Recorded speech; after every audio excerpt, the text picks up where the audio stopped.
Salut tout le monde, bienvenue sur Mini PDLV. J'ai un truc sympa dans ce carton. On va le découvrir ensemble. Tac. C'est toujours satisfaisant d'ouvrir un colis, surtout quand on ne sait pas exactement ce qu'il y a dedans. Enfin, je sais ce qu'il y a dedans, mais c'est un produit que je ne connaissais pas.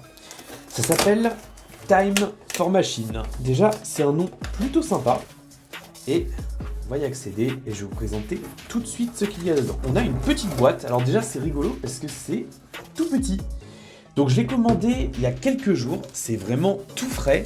Et là en fait ça vient d'arriver. C'est une très belle voiture que l'on découvre, une voiture en métal, donc ça fait plaisir à voir. On voit aussi que c'est conseillé à partir de 14 ans, parce que bon, il faut quand même un petit peu de minutie. Donc la voiture en question, c'est un superbe roadster des années 30 on va dire, elle présente vraiment bien, et le fait que ce soit en métal en fait ça va donner encore plus de caractère. On a 92 pièces, donc ce qui est quand même pas dégueu, et on a un site internet, donc timeformachine.fr. Je vais pas m'étendre davantage sur le site, mais je vous invite vraiment à aller cliquer sur le lien que vous avez en description.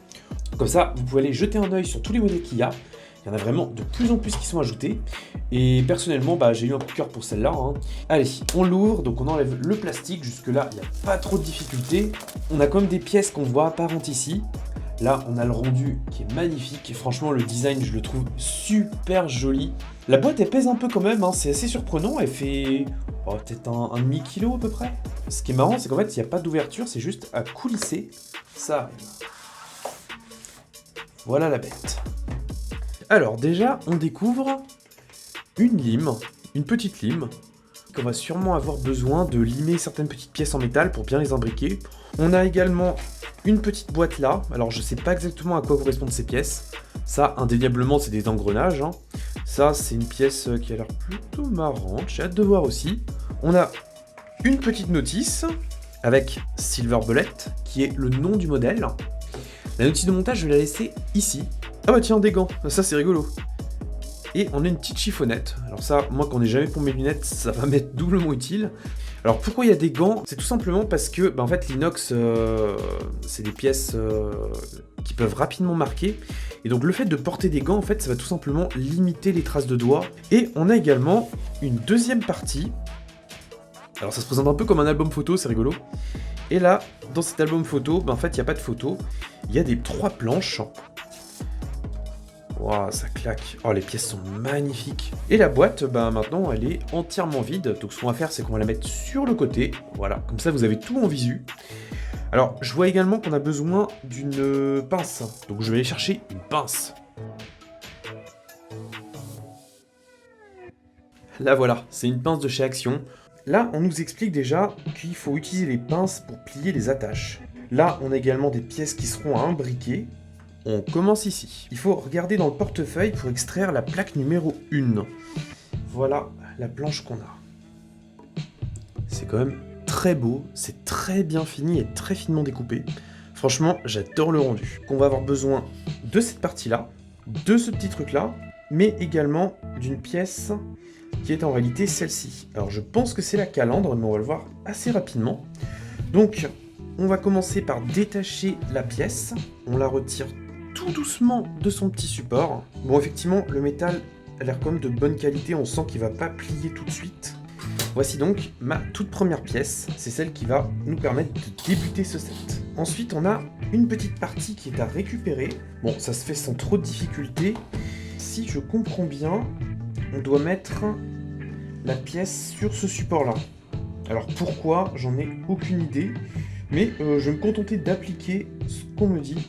Et donc il faut l'imbriquer comme ça a priori. On a cette pièce-là qui semble symétrique. Donc en fait il faut tout simplement replier une petite partie.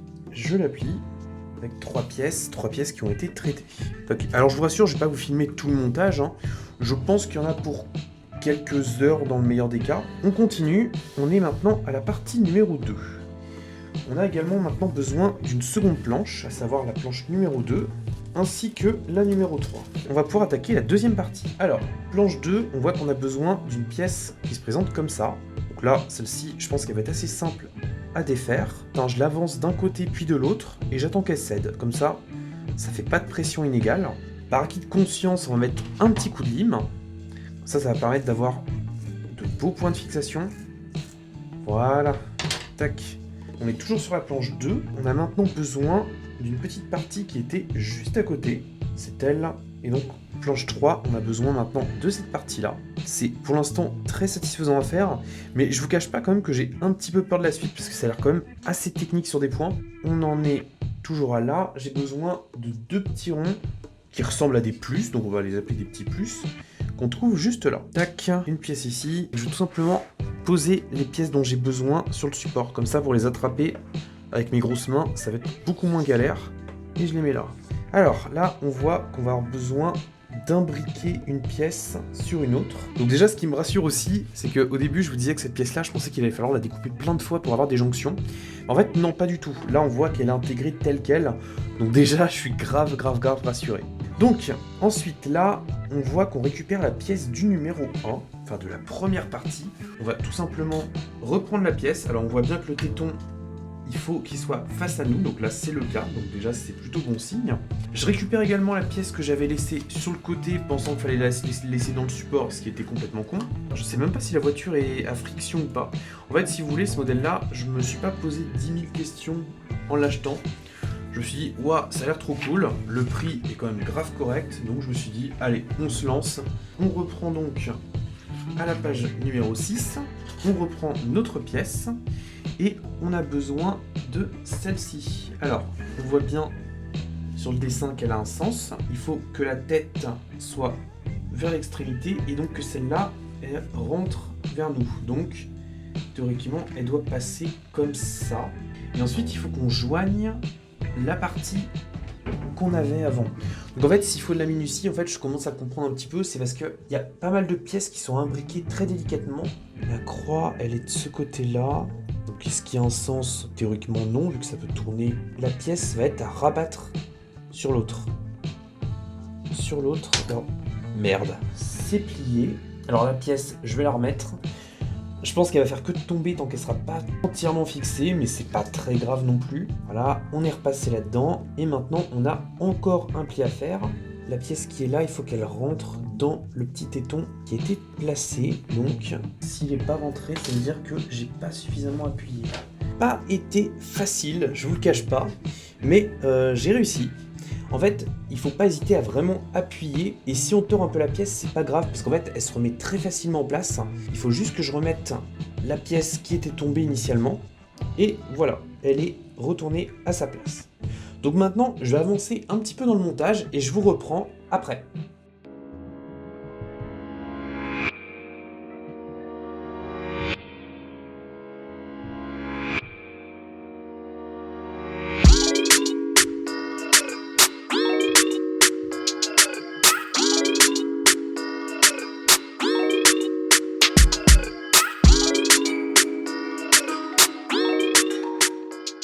Vous allez vous foutre de moi.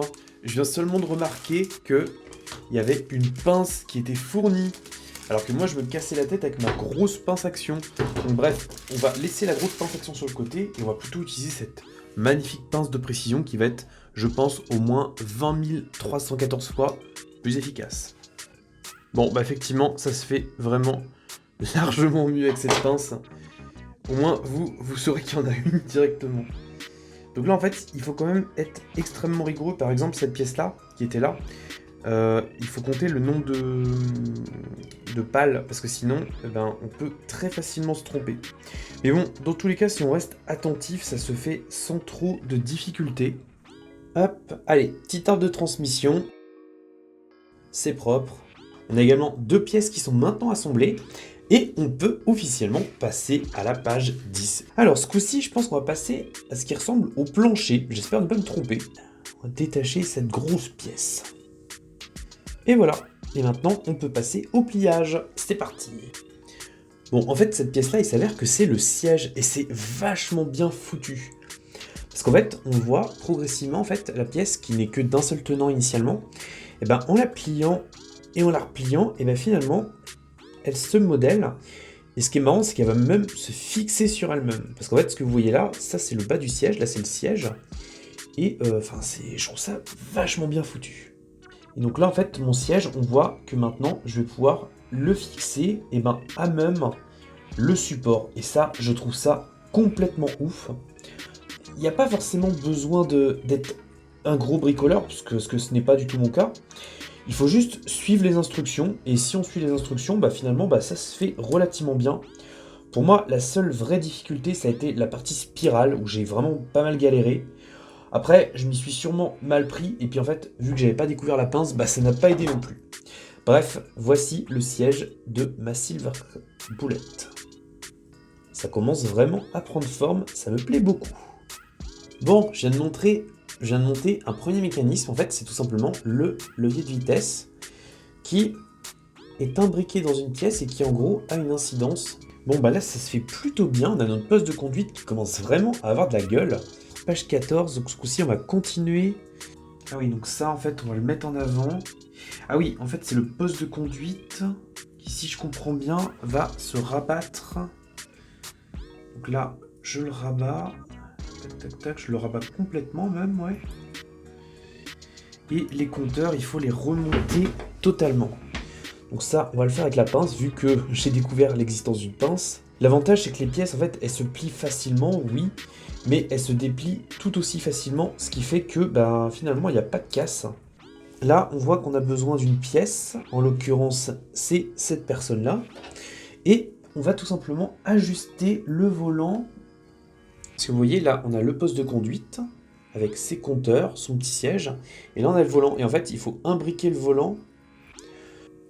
Tac, et là je fais remonter le volant, et voilà. J'ai réussi. Le volant est maintenant devant le siège. Oh, c'est stylé. Bon, maintenant que vous avez vu les grandes lignes, on se retrouve à la fin pour le visuel final dans le studio. Vous vous en doutez, la Silver Bullet est maintenant terminée. La voici. Un beau roadster façon années 20, peut-être même années 30, qui est dans une taille plutôt modeste, mais qui présente vraiment très bien. D'ailleurs, avec ce côté brillant et ce côté même chrome, on est vraiment dans une ambiance façon bijou. C'est vraiment une très belle pièce qui a été réalisée avec une minutie assez remarquable. On peut le voir, les détails sont nombreux, c'est vraiment très élégant, on a de très belles roues avec de beaux rayons. On aperçoit également le logo Time for Machine ici. On perçoit même le moteur, et ce qui est trop marrant, c'est qu'il y a même l'intérieur qui est modélisé, avec un volant, des fonds de compteur et même un levier qui est fonctionnel. Quand on le met comme ça, ça bloque l'essieu arrière, et quand on le débloque, eh ben, ça libère les roues arrière. C'est assez remarquable. Les roues avant, elles sont également entraînées par le volant. Je ne sais pas si vous le voyez bien en vidéo, mais ça permet de le faire tourner. Donc pour ça, il y a un système très ingénieux qui a été mis en place, et qui permet justement, grâce à une tringlerie, de faire osciller le moteur et surtout les roues. On a également le capot qui est ouvrant et qui permet d'admirer encore de plus près certains mécanismes. La fameuse spirale qui m'a donné un peu de fil à retordre et le mécanisme général. Alors tout ça demande quand même pas mal de rigueur, et pour ma part, mon exemplaire ne roule pas encore. Alors pourquoi je dis pas encore ? Parce qu'en fait, il y a plein de petits réglages qui sont à faire, et c'est hyper fascinant à faire. Et en les affinant, après, quand on va tourner cette pièce-là, à l'avant, ça va faire tourner les mécanismes, comme on peut le voir là. Ça va accumuler l'énergie cinétique qui va être retranscrite dans l'arbre de transmission. Et cet arbre de transmission-là va entraîner les roues arrière, ce qui fait que la voiture pourra rouler. Alors pour ma part, ça doit être un décalage d'un demi-millimètre, je pense, que je n'ai pas encore réussi à résoudre. De toute manière, la vidéo, je l'ai tournée il n'y a vraiment pas très longtemps, j'ai pas eu le temps de m'y replonger. Mais voilà, elle roulera très bientôt, et c'est vraiment une pièce que j'aime beaucoup. Ça présente admirablement bien, même si c'est tout petit, je pensais vraiment que c'était un modèle plus grand. C'est très élégant, la tringlerie est belle, et il n'y a que 92 pièces au final, donc c'est vraiment pas un gros modèle contrairement à ce qu'on pourrait croire. Mais dans tous les cas, voilà, c'est vraiment une pièce assez oufissime. Vraiment, je ne regrette absolument pas. Tac. Et donc en fait, voilà, moi ce que je peux vous conseiller si vous achetez ce modèle-là, c'est également de bien utiliser la lime pour vraiment limer toutes les pièces qui sont en contrainte. D'ailleurs, on peut voir là qu'en faisant rouler un peu la miniature, il y a des petites parties qui se sont détachées du métal. C'est tout simplement parce qu'en fait, les pièces en contrainte ont tendance à s'éroder un petit peu. Et donc, en les limant bien, ça évite justement ce phénomène, même si j'ai quand même déjà bien limé. Le manuel est quand même relativement clair, et si c'est déconseillé aux moins de 14 ans, c'est tout simplement parce qu'en fait il faut être vraiment très minutieux. Il y a des enfants qui sont bien plus minutieux que moi, il y a des adultes qui le sont nettement moins, donc je vous conseille pas forcément de vous fier à l'âge, mais vraiment à la minutie de la personne, parce que c'est quand même très agréable à faire. Alors il y a évidemment des pièces qui sont un peu plus compliquées que d'autres, notamment la spirale. Alors c'est la première étape, c'est-à-dire qu'une fois que vous l'avez passée, c'est fait. Mais il y a d'autres ajustements qui sont encore assez techniques à faire, comme par exemple cette pièce-là, qui est modelé en une seule et qui demande vraiment de prendre largement son temps. Contrairement à moi, vous aurez certainement remarqué qu'une pince était fournie, je vous conseille vraiment de l'utiliser, elle est très fine et très précise. Soyez également rigoureux sur la place pour mettre les pièces, parce qu'il y en a quand même pas mal, et certaines pièces sont vraiment très petites. Je pense par exemple aux petites pièces qu'on voit là, qui permettent de lier les 5 couches de métal qui forment les jantes. Donc ça, si vous en perdez une, eh ben c'est assez galère. D'ailleurs, moi j'en ai malheureusement égaré une, mais c'est pas trop grave quand il en manque une seule. Alors, personnellement, j'ai mis à peu près 3 heures, 3h30 pour assembler ce modèle-là. Il est possible d'aller quand même plus rapidement parce que je gérais quand même la caméra entre temps et plusieurs autres trucs à côté. Mais globalement, voilà, ça prend pas énormément de temps à faire. Le rendu est très satisfaisant. Et si vous voulez voir d'autres modèles comme ça, vous allez sur le site de Time for Machine, vous avez bien sûr un lien dans la description. Il y a pas mal de modèles, dont d'autres que j'aimerais bien faire, je vous cache pas. C'est un exercice qui peut effrayer un peu de prime abord, je vous le cache pas. Surtout quand j'ai vu la première étape, je me suis dit au début, oh la vache, je vais galérer comme pas possible. Finalement, ça c'est quand même assez bien fait, mais il faut être patient, il faut être minutieux. Et surtout, voilà, si jamais vous pliez une pièce accidentellement, ce qui m'est bien sûr arrivé, il est très facile de la remettre dans son état initial, ça prend pas de temps, c'est pas difficile. Et bah finalement ça permet d'avoir un bon rendu. Il y a également un petit chiffon pour polir que je vous recommande d'utiliser, d'ailleurs il faudrait que je repasse un petit coup, ça serait vraiment encore plus sympa. Pour ma part, je suis séduit, ce modèle là il coûte 48€, de toute façon tout est dans la description. Je pense que ce prix là est très correct, je trouve que ça les vaut vraiment. Surtout qu'il y a plein d'autres modèles qui existent si vous préférez. Donc allez jeter un oeil en description, dites-moi vous le modèle qui vous intéresserait le plus, et je ferai en sorte de vous le présenter. Sur ce, j'espère que cette petite vidéo un peu différente vous aura plu. Je sais que les modèles U-Gears par le passé vous avaient quand même pas mal plu. J'espère également que cette gamme-là vous intéressera. Dites-moi d'ailleurs vraiment en commentaire vos avis, j'aimerais les avoir, qu'ils soient positifs comme négatifs. Personnellement, si je devais retenir 3 points positifs, déjà, le premier, ce serait l'audace. Parce que c'est quand même très courageux de produire un modèle comme ça. Parce que le métal fait un peu plus peur aux gens en général. Et donc il y a quand même une prise de risque. Donc c'est un modèle qui a été dessiné en Ukraine par des gens qui sont vraiment ultra talentueux. Parce que pour réussir un tel travail d'ingénierie, il faut vraiment avoir du courage et beaucoup de talent. Deuxième point positif, je trouve que c'est certaines pièces qui sont modelées avec une précision remarquable. Et le troisième point, en fait, c'est tout simplement les mécanismes qui sont précis mais qui demandent quand même beaucoup de rigueur. A l'inverse, 3 points négatifs, je dirais que la rigueur en fait également partie, parce qu'il faut vraiment être très minutieux, c'est pas compliqué, il faut juste prendre son temps pour bien faire. Le deuxième point, je dirais que c'est la pince, que je n'avais vraiment pas vue au début. Prenez le temps de lire intégralement le manuel, parce que ça peut éviter de passer à côté de certaines choses intéressantes. Et le troisième point, honnêtement, je ne l'ai pas trouvé. C'est à vous de me dire en commentaire ce que vous verriez comme inconvénient également sur ce modèle-là. Sur ce, je vous laisse, je vous remercie d'avoir regardé la vidéo, j'attends vraiment vos retours. Moi, je vous dis à très bientôt, je vous laisse, bye bye, prenez soin de vous.